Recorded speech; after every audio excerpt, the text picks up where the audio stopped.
علماء کہتے ہیں کہ جو درود ہے وہ بہر صورت قبول ہوتا ہے، اس لیے حضرت عمر رضی اللہ تعالیٰ عنہ فرماتے ہیں کہ دعا کو درود کے ساتھ جوڑ لو، درود تو قبول ہونا ہی ہونا ہے، تمہاری دعا بھی قبول ہو جائے گی، کیونکہ اللہ تعالیٰ جل شانہ کی یہ شان نہیں ہے کہ بعض کو قبول کر لے اور بعض کو ترک کر دے۔ ہماری فقہ کا بھی مسئلہ ہے، اگر آپ نے کسی سے سودا لیا ہے، اس میں کوئی ردی چیز آ گئی اور کچھ صحیح آ گئی ہے، اب یہ نہیں آپ کر سکتے کہ جو صحیح صحیح ہے وہ رکھ لیں اور ردی واپس کر دیں، یا تو صحیح کے ساتھ ردی بھی قبول کرنا پڑے گی اور یا پھر جو ہے وہ صحیح بھی واپس کرنا پڑے گی۔ یہ نہیں ہوگا کہ مرضی کی رکھ لی اور مرضی کی واپس کر لی، یا سارا سودا قبول کرنا پڑے گا یا سارا سودا واپس کرنا پڑے گا۔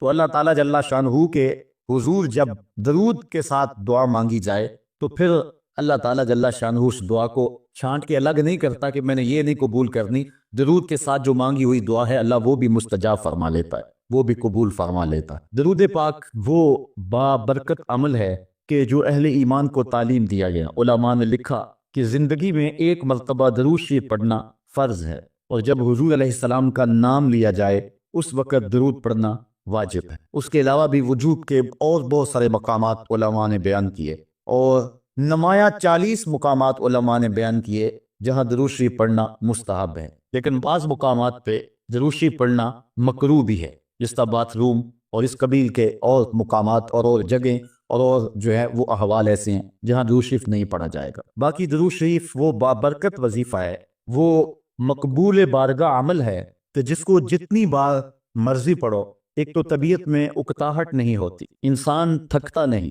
اور دوسرا اس عمل کی برکتیں اتنی ہیں، اس کا ثواب اتنا ہے کہ حضور نبی رحمت صلی اللہ علیہ وسلم کا فرمان حضرت ابو ہریرہ رضی اللہ تعالی عنہ سے سماعت کر لیجئے کہ حضور علیہ السلام نے ارشاد فرمایا من صلی علیہ صلاۃ واحدۃ صلی اللہ علیہ عشرا، جو میرے اوپر ایک مرتبہ درود پڑھتا ہے اللہ تعالیٰ اس پہ 10 رحمتوں کا نزول فرماتا۔ یہ اس بابرکت وظیفے کا نتیجہ ہے جو بندہ مومن کو نصیب کر دیا جاتا ہے۔ دوسری روایت حضرت انس بن مالک رضی اللہ تعالی عنہ سے مروی ہے ان النبی صلی اللہ علیہ وسلم قال من ذکرت عنده فلیصلی علیہ ومن صلی علیہ مرۃ صلی اللہ علیہ بہا عشرا، حضور نے فرمایا کہ جس شخص کے سامنے میرا ذکر کیا جائے اس کو میرے پہ درود پڑھنا چاہیے، اس لیے کہ جس نے میرے اوپر ایک مرتبہ درود پڑھا اللہ تعالیٰ اس پہ 10 رحمتیں نازل فرماتا۔ علماء نے ایک بڑی خوبصورت بات لکھی، وہ کہتے ہیں کہ اصل درود پڑھ کر کے اپنے لیے رحمتیں طلب کرنا ہوتا ہے رب سے، چونکہ مصطفیٰ کریم علیہ الصلوۃ والسلام ہمارے درود کے محتاج ہے۔ بندہ کہ میں درود پڑھ رہا ہوں، جب ہم نہیں تھے اس وقت بھی مصطفیٰ پہ درود پڑھا جا رہا تھا، جب کائنات کو خلق وجود بھی نہیں دیا گیا تھا مصطفیٰ پہ درود اس وقت بھی پڑھا جا رہا تھا۔ تو یہ ہم اپنی سعادت مندی حاصل کرتے ہیں۔ اس کی مثال یہ ہے کہ جو مانگنے والے ہیں وہ 2 طرح کے ہوتے ہیں۔ سورۃ الفاتحہ کی تفسیر میں نے مختصر بات آپ کے سامنے اس عنوان سے رکھی تھی۔ ایک وہ ہے کہ جو ڈائریکٹ دروازے کو دستک دے کے صاحب خانہ سے مانگتے ہیں، صاحب خانہ اپنی توفیق کے مطابق اس کو دے نہ دے اس کی مرضی۔ اور مانگنے والوں کا ایک اور طریقہ ہوتا ہے کہ وہ مانگتے نہیں، کسی شخص کے دروازے پہ کھڑے ہو کے اس کو دعائیں دینے لگتے ہیں، تیرے بچوں کی خیر، تیرے والدین کی خیر، جہاں دادے پر دادے سے شروع ہوتے ہیں اور نیچے نسل تک آتے ہیں۔ تو وہ جب دعائیں مانگ رہے ہوتے ہیں تیرے خاندان کی، تیری جد کی خیر، تو گھر والا سمجھتا ہے جو ہمیں دعائیں دے رہا ہے اصل خود خالی جھولی لے کر آیا ہے، یہ کچھ مانگنا چاہتا ہے۔ تو کوئی شخص اللہ کی بارگاہ سے مانگنا چاہے، اللہ تو اولاد سے پاک ہے، تو اس کے محبوب کی خیر مانگو، اللہ تعالیٰ ایک بار خیر مانگو گے 10 رحمتیں جھولی میں ڈال دے۔ تو یہ مانگنے کا ایک مہذب طریقہ ہے جو اہل ایمان مانگتے ہیں۔ اس لیے اگر سارے وظیفے چھوڑ کے صرف درود پڑھا جائے تو یہ ایک ایسا عمل ہے۔ حضرت ابی بن کعب رضی اللہ تعالیٰ عنہ سے مروی روایت ابھی آ رہی ہے، آپ دیکھیں گے کہ یہ کتنا بابرکت وظیفہ ہے جس کی تعلیم حضور ارشاد فرما رہے۔ حضور علیہ السلام کا ایک اور فرمان سنیے جس کو امام طبرانی نے اپنی موجم میں روایت کیا ہے۔ حضور نے ارشاد فرمایا من صلی علیہ صلاۃ واحدۃ صلی اللہ علیہ عشرا، جو میرے اوپر ایک مرتبہ درود پڑھتا ہے رب تعالیٰ اس پر 10 رحمتیں نازل کرتا ہے۔ ومن صلی علیہ عشرا صلی اللہ علیہ مئۃ، اور جو میرے اوپر 10 مرتبہ درود پڑھتا ہے اللہ تعالیٰ اس پہ 100 رحمتیں نازل فرماتا۔ ومن صلی علیہ مئۃ کتب اللہ بین عینیہ براۃ من النفاق وبراۃ من النار، اور جو شخص میرے اوپر 100 مرتبہ درود پڑھتا ہے اس کی 2 آنکھوں کے درمیان لکھ دیا جاتا ہے یہ بندہ منافق بھی نہیں ہے دوزخی بھی نہیں ہے، یہ نہ منافق ہے اور نہ دوزخی ہے، نفاق سے اور دوزخ سے بری لکھ دیا جاتا ہے۔ وَأَسْكَنَهُ اللَّهُ يَوْمَ الْقِيَامَةِ مَعَ الشُّهَدَاءِ، اور اللہ تعالیٰ جل شانہ قیامت کے دن جس مرتبے پر شہداء کو ٹھہرائے گا اسی مقام پہ درود پڑھنے والوں کو ٹھہرائے گا۔ یہ ثواب ہے اس شخص کے لیے کہ جو حضور پر کثرت کے ساتھ درود پڑھتا ہے۔ حضرت عبد الرحمن بن عوف رضی اللہ تعالی عنہ سے ایک روایت سنیے، فرماتے ہیں یہ عشرہ مبشرہ سے ہیں، جلیل القدر صحابی ہیں، اور صحابہ میں سب سے زیادہ امیر صحابی بھی یہی، 1,44,000 صحابہ میں سب سے امیر ترین صحابی حضرت عبد الرحمن ابن عوف رضی اللہ تعالی عنہ ہیں۔ آپ فرماتے ہیں کہ خرج رسول اللہ صلی اللہ علیہ وسلم فاتبعته حتى دخل نخلا فسجد فاطال السجود حتى خفت او خشیت ان يكون الله قد توفاه او قبضه۔ کہتے ہیں ایک دن حضور گھر سے باہر تشریف فرما ہوئے، مسجد نبوی سے نکلے تو میں بھی حضور کے پیچھے پیچھے چل پڑا۔ حضور علیہ الصلوۃ والسلام کے تتبع میں، حضور کی اتباع میں میں بھی حضور کے پیچھے چل پڑا۔ حتی داخل نخلا، یہاں تک کہ کھجوروں کے ایک باغ میں حضور تشریف فرما ہو گئے۔ میں بھی اس باغ میں حضور کے پیچھے چلا، میں نے کیا دیکھا؟ حضور نے سجدہ فرمایا، فاطال السجود، اور سجدہ اتنا لمبا تھا، حتی خفت او خشیت ان یکون اللہ قد توفى او قبضہ، مجھے ڈر لگا کہ حضور علیہ السلام کا وصال ہو گیا، کہ حضور نے سر انور رکھا سجدے میں پھر اٹھا ہی نہیں رہے تھے، تو میں ڈرا اس بات سے کہ کہیں حضور کا وصال نہ ہو گیا ہو، حضور علیہ السلام اس دار فانی سے کوچ نہ کر گئے ہوں۔ تو کہتے ہیں کہ کالا فجیت انظر فرفع راسہ، میں دیکھ ہی رہا تھا کہ اچانک حضور نے سر انور اٹھا لیا۔ فقالا مالک یا عبد الرحمن، تو میرا رنگ اڑا ہوا تھا، میری طبیعت کے اوپر ایک عجیب کیفیت تھی۔ حضور نے سر اٹھایا اور مجھے اس حالت میں دیکھا، کہا کہ اے عبد الرحمن تجھے کیا ہو گیا؟ میں نے کہا فذکرت ذالک لہ، جو مجھے ہوا تھا میں نے وہ بتا دیا۔ میں تو ڈر گیا تھا کیونکہ صحابہ کی زندگی ہی تو حضور کے نام سے تھی، اور آقا کریم کی زندگی کے ساتھ اور حضور کی حیات کے ساتھ ہی تو وہ جیتے تھے بلکہ اڑتے تھے، اور صحابہ رضوان اللہ علیہ مجمعین کے لیے سب سے مشکل وقت حضور علیہ السلام کی وفات کا وقت تھا، ان سے برداشت نہیں ہوتا تھا۔ آپ نے پڑھا ہوگا، سیر میں علماء سے سنا ہوگا، حضرت عمر نے تلوار نکال لی تھی حضور کے وصال پر، کوئی کہے تو صحیح حضور کا وصال ہو گیا میں گردن کاٹ دوں گا، روتے تھے، عجیب کیفیت تھی۔ حضرت ابوبکر صدیق نے ہاتھ آگے کیا، لیکن حضرت عمر جو ہے وہ ان کی بات بھی سننے کے لیے تیار نہیں تھے۔ حضرت بلال چیخے مارتے تھے، عجیب حالت تھی۔ حضرت سیدہ فاطمہ کہتی تھی صبت علی مصائب لو انہا صبت علی الیام سرنا لیالیا، لوگوں میرے اوپر جو مصیبتیں ٹوٹ پڑی ہیں اگر وہ چٹے دنوں پہ پڑتی تو وہ بھی کالی راتیں بن جاتے، اتنی مصیبتیں آ گئی۔ حضور علیہ السلام کے وصال پر یہ صحابہ کی کیفیت۔ حضرت زید بن عبداللہ اپنے باغ کو پانی دے رہے تھے، حضرت امام زرقانی نے لکھا ہے ان کے بیٹے نے جا کے کہا کہ ابا جی کو بات سنی ہے؟ انہوں نے کہا بتاؤ بیٹے کیا ہوا ہے؟ کہا حضور کا وصال ہو گیا۔ تو حضرت زید نے یوں ہاتھ اٹھائے اور سنو انہوں نے کیا کہا، اللہم اذہب بصری حتی لا ارا بعد حبیبی محمد احدا، اے اللہ مجھے اندھا کر دے، مجھے نابینا کر دے، آنکھوں کے چراغ روشن اس لیے تھے کہ تیرے رسول کو دیکھتا تھا، اب حضور اگر اس دنیا سے چلے گئے تو میں نے آنکھوں کی چراغ کیا کرنے؟ تو اللہ تعالیٰ نے ان کی دعا قبول فرما لی اور وہ فوراً نابینا ہو گئے۔ کسی نے بعد میں ان کے پاس جا کر افسوس کیا کہ تمہاری آنکھوں کی بینائی جاتی رہی ہے، بڑا افسوس ہوا ہے۔ وہ فرمانے لگے تمہیں ہوا ہوگا، مجھے تو کوئی نہیں ہوا، میں تو حضور کے بغیر کسی کو دیکھنا ہی نہیں چاہتا۔ اور اعلیٰ حضرت فرماتے ہیں کون نظروں پہ چڑھے دیکھ کے تلوا تیرا، جس نے آپ کو دیکھا پھر وہ کسی کو جو ہے وہ اور کیوں دیکھے؟ تو یہ صحابہ کی کیفیت تھی۔ بلکہ غداوا نامی اونٹنی جس پہ حضور سواری کیا کرتے تھے، کتب میں آتا ہے، صحیح روایات ہیں، وہ حضرت فاطمہ زہرا کی دہلیز پر سر رکھ کے رویا کرتی تھی، اور وہ یافور نامی دراز گوش جس پہ حضور سواری کیا کرتے تھے، جس کو ہم اپنی زبان میں گدھا کہہ لیتے ہیں لیکن نسبت رسول سے ہوگی تو پھر اس کو دراز گوش کہیں گے، تو وہ قبیلہ بنو سلیم کے کنویں میں چھلانگ لگا کے مر گیا کہ جب حضور چلے گئے ہیں تو ہم نے جی کے کیا لینا ہے۔ یہ کیفیت جانوروں کی تھی، اللہ اکبر۔ تو حضور کی جدائی کا صدمہ کون برداشت کرے؟ آپ نے سنا نہیں کہ اس نے حنانہ حضور کے فراق میں کیسے تڑپ تڑپ کے روتا تھا؟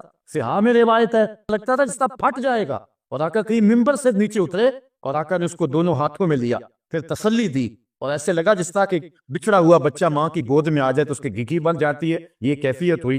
پھر حضور منبر پہ جلوہ فراز ہوئے اور صحابہ سے مخاطب ہو کے کہا لو لم افل ہاکازا لہن الی یوم القیامہ، اگر میں اپنے عاشق زار کو منبر سے اتر کے یوں تسلی نہ دیتا تو یہ لکڑی کا ستون قیامت تک روتا ہی رہتا۔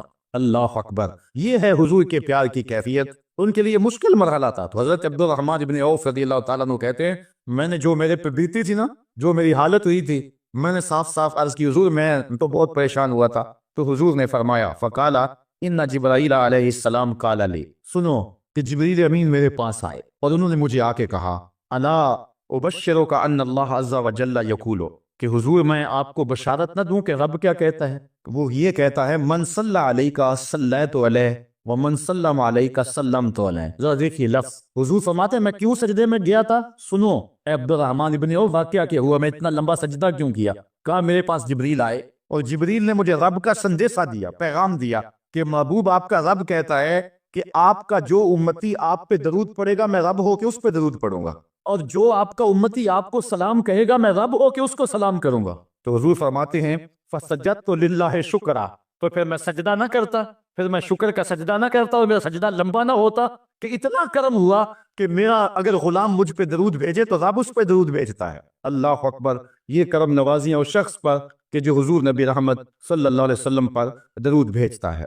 آئیے حضرت عبداللہ ابن مسعود رضی اللہ تعالی عنہ سے ایک روایت سنتے ہیں، کہتے ہیں کہ ان للہ ملائکۃ سیاحین یبلغون عن امتی السلام، اللہ کے کچھ فرشتے ہیں جن کی ڈیوٹی یہ ہے وہ دھرتی پر گھومتے ہیں، پوری دنیا پہ چکر لگاتے، اور کرتے کیا ہیں؟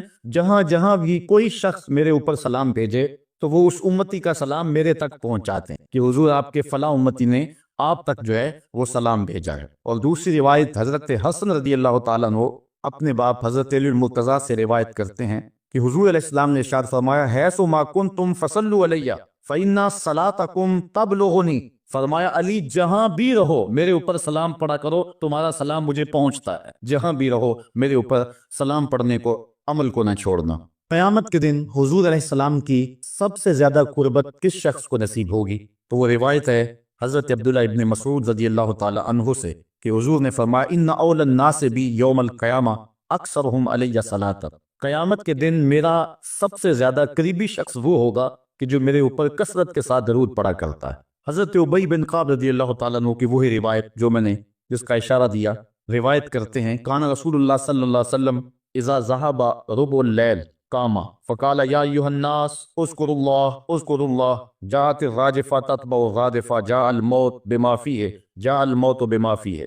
کہتے ہیں کہ حضور علیہ الصلوۃ والسلام جب رات کا چوتھائی حصہ باقی رہ گیا تو آقا کریم علیہ السلام نے لوگوں کو بیدار کیا، لوگوں کو جگایا کہ اٹھو اللہ کا ذکر کرو، قیامت آنے والی ہے، موت آنے والی ہے۔ حضور نے صحابہ کو بیدار کیا۔ قال ابی بن کعب رضی اللہ تعالیٰ عنہ، حضرت ابی بن کعب رضی اللہ تعالیٰ عنہ فرماتے ہیں یہ جلیل القدر صحابی، اور حضور علیہ الصلوۃ والسلام ان سے قرآن سنا کرتے، بلکہ ایک دن حضور گزر رہے تھے، حضرت ابی بن کعب رضی اللہ تعالیٰ عنہ تلاوت کر رہے تھے، حضور رک کے سننے لگے۔ اگلے دن ملاقات ہوئی تو فرمایا ابی میں گزر رہا تھا، تو تلاوت کر رہا تھا اور میں سنتا رہا۔ تو حضرت ابی نے کہا حضور اگر مجھے پتہ چل جاتا نا کہ آپ سن رہے ہیں تو میں اور سوار کے پڑھتا۔ محدثین شارحین لکھتے ہیں کسی کے دکھلاوے کے لیے قرآن سوار کے پڑھنا ریاکاری ہے، لیکن اگر حضور کے دکھلاوے کے لیے پڑھا جائے یہ ریاکاری نہیں ہے، یہ عین دین ہے۔ تو حضرت ابی بن کعب رضی اللہ تعالی عنہ کہتے ہیں کہ میں نے حضور کی خدمت میں عرض کی، فقلت، تو میں نے عرض کی یا رسول اللہ صلی اللہ علیہ وسلم میں آپ پر بہت زیادہ درود شریف پڑھتا ہوں، فکم اجعل لک من صلاتی، تو مجھے بتا دیں کہ میں آپ پہ کتنا وقت درود پڑھا کروں۔ قال ما شئت، کہا جتنا تو پڑھ سکتا ہے، جتنا تیرے پاس وقت ہے، جتنی تیری مرضی ہے، میں کوئی مقرر نہیں کرتا۔ قال قلت، تو میں نے کہا الربع، میں چوتھا حصہ درود پڑھا کروں گا، باقی 3 حصے باقی وظیفے کر لیا کروں۔ قال ما شئت، حضور نے فرمایا تیری مرضی، وَإِن زِدْتَ فَهُوَ خَيْرٌ لَكَ، لیکن اگر درود زیادہ پڑھے نا تو تیرے لیے ہوگا بہتر۔ ویسے تو اگر چوتھا حصہ پڑھے، باقی 3 حصے باقی وظیفے، لیکن اگر ایسا کرے تو تیرے لیے بہتر ہوگا، زیادہ اگر پڑھ لے۔ قال کہتے ہیں فقلت، تو میں نے کہا فثلثین، میں 2/3 پڑھ لیا کروں گا۔ قال ما شئت، فرمایا جس طرح تیری مرضی، فَإِن زِدْتَ فَهُوَ خَيْرٌ لَكَ، لیکن اگر تو درود کو زیادہ کر لے تو یہ تیرے لیے بہتر ہوگا۔ قلت النصف، میں نے عرض کی حضور میں آدھا وقت درود پڑھ لیا کروں گا، باقی آدھا وقت دیگر وظائف پڑھ لیا کروں گا۔ قلت، جب میں نے یہ بات کہی تو حضور نے فرمایا ما شئت، جو تیری مرضی، جو تیرے دل میں آئے، وَإِن زِدْتَ فَهُوَ خَيْرٌ لَكَ، لیکن اگر تو درود کو اور زیادہ کر دے تو تیرے لیے ہے بہتر۔ کہتے ہیں کہ میں نے عرض کی اجعل لک صلاتی کلھا، حضور پھر میں سارا وقت درود ہی پڑھ لیا کروں گا، میں سارا وقت درود ہی پڑھ لیا کروں گا۔ تو آقا کریم نے فرمایا پھر تجھے دنیا کی تکلیفیں بھی نہیں پہنچیں گی اور آخرت میں بھی تجھے نجات مل جائیں گی، کیونکہ انسان وظیفہ 2 مقاصد کے لیے کرتا ہے، میری دنیا کے معاملات ٹھیک ہو جائیں کچھ وظائف اس لیے پڑھتا ہے، یا پھر میری آخرت ٹھیک ہو جائے اس لیے وظائف پڑھتا ہے، 2 ہی غرضیں ہوتی ہیں وظائف پڑھنے سے۔ لیکن حضور نے فرمایا اگر تو سارا وقت درود پڑھتا رہے تو پھر تیری دنیا بھی ٹھیک ہو جائے گی، تیری آخرت بھی ٹھیک ہو جائے گی، تیرے سارے معاملے ٹھیک ہو جائیں گے۔ اللہ اکبر۔ اور حضور علیہ السلام کا یہ ایک اور فرمان سنیے جس کو حضرت انس رضی اللہ تعالیٰ عنہ روایت کرتے ہیں۔ حضور علیہ السلام نے ارشاد فرمایا من صلی علیہ فی یوم الف مرہ لم یمت حتی یرا مقعدہ من الجنہ، جو ایک دن میں 1000 مرتبہ میرے اوپر درود پڑے وہ اتنی دیر تک مرے گا نہیں جب تک جنت میں اپنا ٹھکانہ نہیں دیکھ لیتا۔ یہ اللہ تعالیٰ اس کو خاص نور نصیب فرمائے گا۔ اور آئیے سنیے حضور علیہ السلام کیا ارشاد فرما رہے ہیں۔ حضرت ابو درداء رضی اللہ تعالی عنہ سے روایت ہے، امام ابن ماجہ نے اپنی سند سے اس کو روایت کیا ہے۔ قال رسول اللہ صلی اللہ علیہ وسلم اکثروا علی من الصلاة کل یوم الجمعہ فإنہ مشہود تشہدہ الملائکہ۔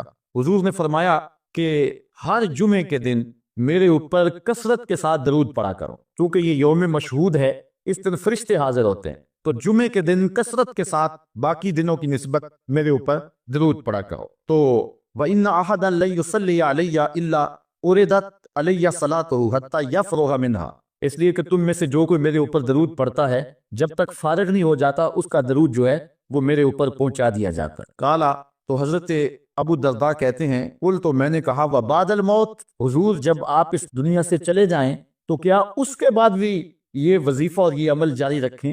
حضرت ابو درداء رضی اللہ تعالی عنہ نے جو ہے یہ وضاحت حضور سے پوچھی، اور یہ بھی بڑے جلیل القدر صحابی ہیں، بلکہ صحابہ میں سے انتہائی متقی اور پرہیزگار صحابی ہیں۔ بلکہ حضرت ابو درداء کے بارے میں آتا ہے کہ فجر کی نماز پڑھ کے جلدی چلے جاتے تھے۔ ایک دن حضور نے روک کر کے کہا ابو درداء کاہے کی جلدی ہوتی ہے کہ رکتے بھی نہیں، بہت جلدی چلے جاتے ہو؟ عرض کی حضور میرے ہمسایوں کے گھر میں کھجور کا ایک لمبا درخت ہے، اور آج کل مدینے میں کھجوروں کے پکنے کا موسم ہے، اور سحری کے وقت ٹھنڈی ہوائیں مدینے کو سلامی دینے آتی ہیں، اور میں اس لیے جلدی جلدی چلا جاتا ہوں کہ وہ جو کھجوریں جھڑ کے میرے ویڑے میں گر جاتی ہیں بچوں کے اٹھنے سے قبل ہمسائے کے گھر میں پھینک لوں کہیں میرا بچہ کوئی نہ کھا لے، اور ہماری سڑک سے گنے کی ٹرالی گزر کے تو دیکھے۔ یہ دیکھیے حضور علیہ السلام کے صحابی کا عمل اور ان کی زندگی کے معمولات۔ یہ ہے حضرت ابو درداء رضی اللہ تعالیٰ عنہ، کہتے ہیں میں نے حضور سے کہا حضور جب آپ اس دنیا سے چلے جائیں گے تو کیا پھر بھی درود آپ کو بھیجیں اور پھر بھی آپ پر پہنچتا رہے گا؟ تو سنو حضور نے کیا کہا۔ حضور نے فرمایا ان اللہ حرم علی الارض ان تاکل اجساد الانبیاء علیہم الصلاۃ والسلام، اللہ تعالیٰ نے مٹی پر حرام کر دیا ہے کہ وہ نبیوں کے جسموں کو کھائے۔ نبی قبروں میں زندہ ہوتے ہیں اور ان کو رزق بھی دیا جاتا۔ حضرت ابن ماجہ نے یہ روایت باسناد جید، اچھی سند کے ساتھ اس کو روایت کیا ہے، بلکہ حضور نبی رحمت صلی اللہ علیہ وسلم نے ارشاد فرمایا کہ جب کوئی شخص میرے اوپر درود پڑتا ہے تو اللہ تعالیٰ جل شانہ میری روح میرے بدن میں لٹا دیتا ہے، حتیٰ کہ میں اس کے سلام کا جواب دیتا ہوں۔ وہ کیا، کسی نے کہا شعر تو سادہ سا ہے لیکن اس حدیث کا ترجمہ ہے۔ وہ کسی شاعر نے کہا تھا کہ درود پڑھنے سے ثواب ملتا ہے اور سلام پڑھنے سے جواب ملتا ہے۔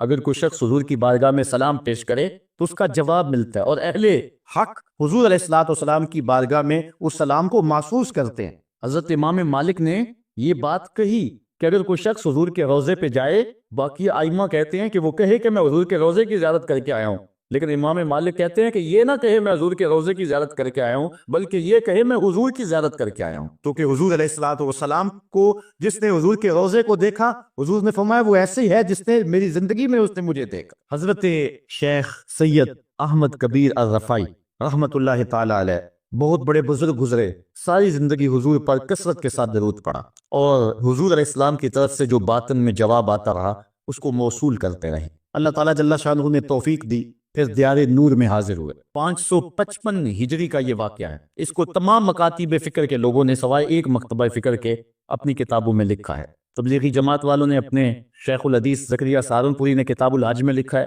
باقی لوگوں نے بھی لکھا ہے، درجنوں تذکرہ نگاروں نے اس واقعہ کو بیان کیا ہے، اور اس کی صحت پر اہل علم کو کوئی اختلاف نہیں ہے۔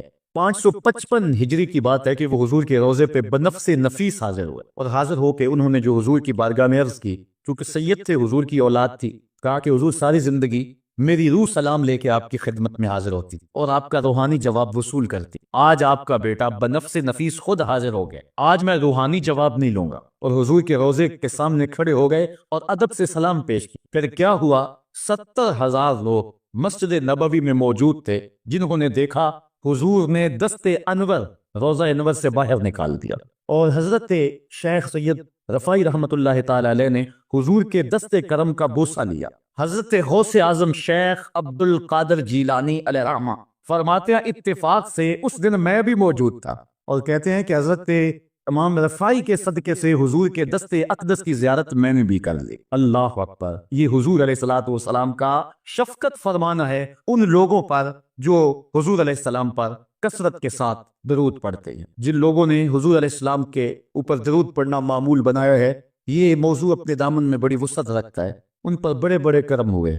آج کا جو عنوان ہے صلو علیہ وآلہ، یہ شیخ سعدی کی مارکۃ الآراء ایک ربائی کا آخری مصرع ہے، اور متواتر صدری روایات کے مطابق حضرت شیخ سعدی شیرازی کیونکہ بہت بڑے شاعر تھے اور قادر الکلام شاعر تھے، آج صدیاں گزرنے کے بعد بھی آپ کی گلستہ اور بوستہ اور کریمہ آج بھی اسی طرح مقبول ہے جس طرح صدیوں قبل تھی۔ ورنہ کسی زمانے میں فردوسی کا شاہ نامہ پڑھا جاتا تھا، لیکن آج دنیا کو اور نئی نسل کو فردوسی کے شاہ نامے کا پتہ بھی نہیں ہے۔ لیکن کوئی بھی فارسی مذاق رکھنے والا ہو وہ شیخ سعدی سے ناآشنا نہیں ہو سکتا۔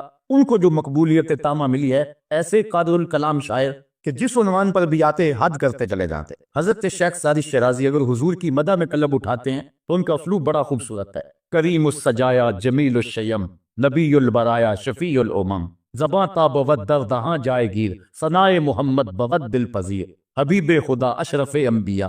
اگر لکھتے تو حد کرتے چلے جاتے۔ اب انہوں نے حضور کا قصیدہ لکھنا شروع کیا، اور کیا لکھتے ہیں؟ بالغ العلا بکمالہ۔ اس کا معنی ہے کہ آپ اپنے کمال کی وجہ سے بلندیوں تک پہنچ، کشفت دجا بجمالہ، اور آپ کے چراغ حسن نے اندھیروں کو دور کر دیا، حسنت جمیع خصالہ، اور آپ کی ساری خوبیاں با کمال ہیں۔ ربائی کو ربائی اس لیے کہتے ہیں کہ وہ 4 اشعار پر مشتمل ہوتی ہے۔ اب 3 اشعار کے اندر بھی جو ہے وہ مضمون تھا وہ مکمل ہو گیا، اور انسان جب مضمون کو مکمل کر لے تو اس وقت پھر نیا جملہ لانا اس کے لیے مسئلہ بن جاتا ہے کہ آگے لکھے تو کیا لکھے، مضمون تو مکمل ہو گیا۔ اب یہاں کیا تھا؟ بالغ العلا بکمالہ کشفت دجا بجمالہ حسنت جمیع۔ اگر اس کا معنی ذہن میں ملحوظ رکھیں تو آگے جو چوتھا جملہ ہے اس پہ آپ کو لطف آئے گا۔ بالغ العلا بکمالہ، وہ اپنے کمال سے، اپنی طاقت پرواز سے، اپنی قوتوں سے، اللہ کی دی ہوئی عطا سے وہاں تک پہنچے جہاں تصور بھی نہیں پہنچ سکتا۔ کشفت دجا بجمالہ، ان کے جمال نے کائنات میں اجالے پھیلا دیے، روشنیاں کر دی، اندھیرے چھٹ گئے۔ پھر آخر میں حسنت جمیع خصالہ، کیا بتائیں ان کی ہر خوبی، ہر خو و خصلت ہی اچھی ہے۔ اب بات تو مکمل ہو گئی، لیکن ربائی چاہتے تھے، شیخ سعدی پریشان ہے، اسی پریشانی میں نیند آ گئی، سوئے تو حضور کا دیدار ہوا۔ فرمایا سعدی آگے کہتے کیوں نہیں ہو؟ صلو علیہ وآلہ، صلو علیہ وآلہ۔ اور بنتا یہ ہے، میں اصل خود بھی شاعری سے تعلق رکھتا ہوں، کسی زمانے میں کچھ لکھا بھی ہے، لیکن یہاں تھوڑا سا میں آپ کو اپنے ساتھ اس لیے سفر کروا رہا ہوں کہ آپ اقبال کے دیس کے باسی ہیں، اس لیے آپ سے ایسی باتیں میں کر لیتا ہوں، ورنہ بعض کا یہ ایسی باتیں نہیں چھڑتی ہیں، مشکل ہوتی ہیں، لیکن آپ لوگوں کے خمیر اور مزاج کے اندر جو ہے یہ لذت اور یہ چاشنی موجود ہے۔ اب ذرا توجہ کیجئے، بالغ العلا بکمالہ، وہ بلندیوں پر پہنچ گئے، کشفت دجا بجمالہ، اپنے جمال سے اندھیرے چھٹا دیے، دور کر دیے، حسنت جمیع خصالہ، کیا بتائیں ان کی ہر خوبی ہی با کمال ہے۔ تو جب ہر خوبی با کمال ہے تو پھر جی نہیں چاہتا کہ پڑھو صلو علیہ وآلہ، یعنی پھر دل اچھلتا ہے، روح پکارتی ہے، جو اتنی خوبیوں کا منبع و مصدر ہے، اتنے کمالات کا جامع ہے، جس کے دم سے اندھیرے چھٹ گئے، جس کے دم سے کائنات میں اجالے پھیل گئے، تو پھر کیوں جی نہیں چاہتا کہ اس نبی پر درود پڑھا جائے؟ صلو علیہ وآلہ، آؤ اس نبی پہ درود پڑھو، اس نبی پہ سلام پڑھو، اس نبی پہ بھی درود پڑھو، اس کی آل پہ بھی درود پڑھو۔ بالغ العلا بکمالہ کشفت دجا بجمالہ حسنت جمیع خصالہ صلو علیہ وآلہ۔ میں درود شریف کے عنوان سے اپنی گفتگو کو ختم کروں اور امام بوصیری کا ذکر نہ کروں تو یہ ناانصافی ہوگی۔ حضرت امام بوصیری فالج زدہ ہیں، ساری زندگی بادشاہوں کے قصیدے لکھے ہیں، ساری زندگی بادشاہوں کی کہانیاں بیان کی ہیں، ان سے اعزازات پائے ہیں، تکریمات پائی ہیں، لیکن عمر کا آخری حصہ آیا، جسم فالج زدہ ہو گیا، سارے چھوڑ گئے۔ تنہائی، بیماری اور غربت، یہ 3 چیزیں اگر اکٹھی ہو جائیں تو ان کو کاٹنا بڑی قیامت ہوتی ہے۔ تنہائی، غربت اور بیماری، یہ تینوں اکٹھی آ گئی حضرت امام بوصیری پہ۔ صحت مند کے سارے گاہک ہوتے ہیں، بیمار پڑ گئے تو کوئی پوچھتا ہی نہیں۔ ایک دن خیال آیا، ساری زندگی شہنشاہوں کے قصیدے لکھے، آج اس کا قصیدہ نہ لکھوں جو کائنات کا دولہ ہے۔ اللہ اکبر، قلم پکڑا، پھر حضور کا قصیدہ لکھا۔ یہ قصیدہ بردہ شریف مکمل کیا۔ رات ہوئی، حضرت امام بوصیری سوئے، آقا کریم علیہ السلام تشریف لائے، اور یہ بات ذہن میں رکھیں، حضور نے ارشاد فرمایا، من رآنی فی المنام فقد رآنی فإن الشیطان لا یتمثل بی۔ یہ ابن ماجہ میں 6 طرق سے روایت مروی ہے، ویسے بخاری دیگر کتابوں میں بھی ہے، لیکن ابن ماجہ حجم کے اعتبار سے چھوٹی کتاب ہے، اس میں بھی 6 مرتبہ یہ روایت ہے، باقیوں میں تو بہت مرتبہ یہ روایت آئی ہے۔ ابن ماجہ میں 6 طرق سے یہ روایت ہے، حضور نے فرمایا جس نے مجھے خواب میں دیکھا اس نے مجھے ہی دیکھا، شیطان خواب میں آ کر بھی میری مثل ہونے کا دعویٰ نہیں کر سکتا۔ اچھا دوسری بات، جس نے حضور کو دیکھا اس نے حضور کو دیکھا، اور جس نے حضور کو دیکھا حضور اس کے خواب میں قصد، ارادے اور مرضی سے آئے۔ میں کسی کے خواب میں جاؤں، آپ کسی کے خواب میں آئیں، نہ آپ کو پتا ہوتا ہے نہ مجھے پتا ہو، مجلس سجی ہے، میں گفتگو کر رہا ہوں، اٹھ کے آپ چلے جائیں گے، جا کے سو جائیں، میں خواب میں دوبارہ گفتگو کرتا ہوا پایا جاؤں، مجھے آپ اٹھ کے فون کرے جناب آج خواب میں آئے تھے، تو مجھے تو نہیں پتا ہوگا، یا آپ کو میں دیکھ لوں دوبارہ تو آپ کو علم نہیں ہوگا، لیکن حضور جس کے خواب میں جائیں قصد، ارادے اور مرضی سے جاتے ہیں۔ تیسری بات، خواب میں کسی کو کچھ کوئی دے تو وہ محض خواب ہوتا ہے۔ لاٹری نکل آئی، کروڑ پتی بن گیا، صبح اٹھیں گے تو کروڑ پتی ہوں گے یا کنگال ہوں گے؟ وہ کیا کسی نے کہا تھا 100 بار میرے ہاتھوں میں تیرا دامن آیا، جب آنکھ کھلی تو اپنا ہی گرے باں تھا۔ کچھ نہیں ہوتا، خواب خواب ہوتا ہے، لیکن حضور کو اگر کوئی خواب میں دیکھے، حضور کچھ عنایت کرے تو وہ محض خواب نہیں ہوتا۔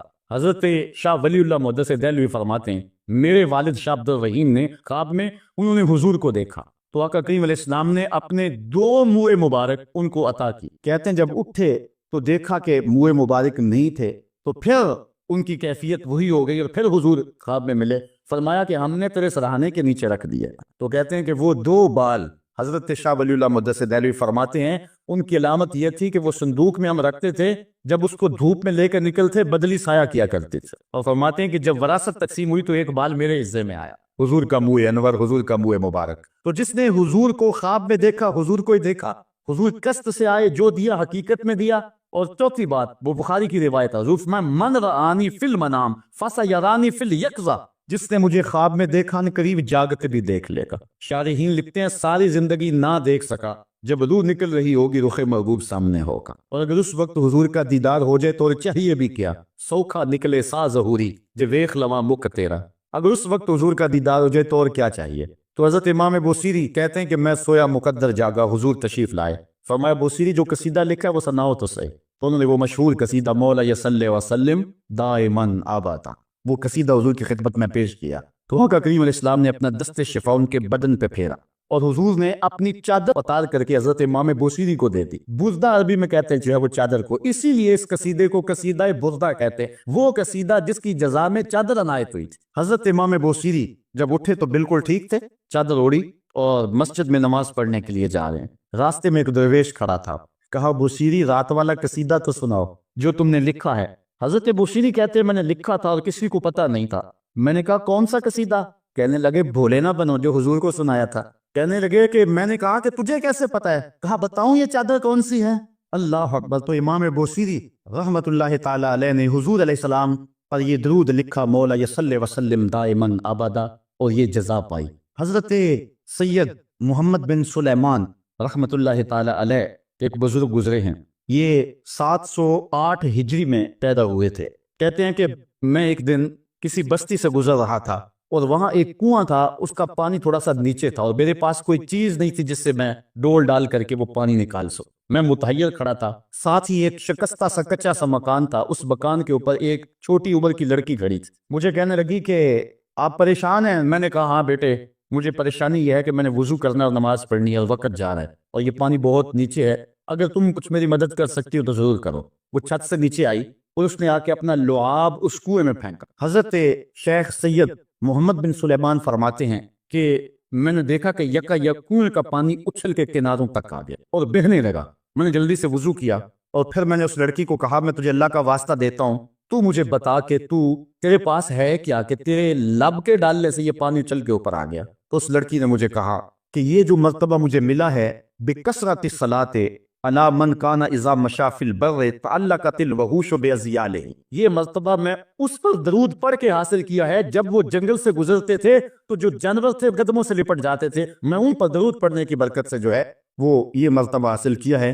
حضرت سید محمد بن سلیمان کہتے ہیں کہ پھر میں نے ارادہ کر لیا کہ میں ساری زندگی حضور علیہ السلام پر درود پڑھتے ہوئے اور درود لکھتے ہوئے گزاروں گا۔ پھر انہوں نے مشہور زمانہ کتاب جس کو اہل علم اور اہل تصوف دلائل الخیرات کے نام سے جانتے ہیں، جس کی متعدد شروحات میں لکھی گئی، وہ کتاب انہوں نے تصنیف کی، اور اس کتاب کی خصوصیت یہ ہے کہ جو شخص اس کتاب کو باقاعدگی کے ساتھ پڑھے اس کو حضور کا دیدار نصیب، اور اس کتاب کو پڑھنے والے، میں نے ایک روایت میں پڑھا ہے کہ جو شخص حضور علیہ السلام پر کثرت سے درود پڑھے اللہ تعالیٰ اس درود کی برکت سے اسے تو نوازتا ہے، اس کی اولاد کو اور اس کی اولاد کی اولاد کو، یعنی اس کی نسلوں کو بھی سنوار دیتا ہے۔ تو حضرت سید محمد بن سلیمان نے یہ کتاب لکھ کر کے درود کی زمانے پر احسان کیا، اور آج تک بالخصوص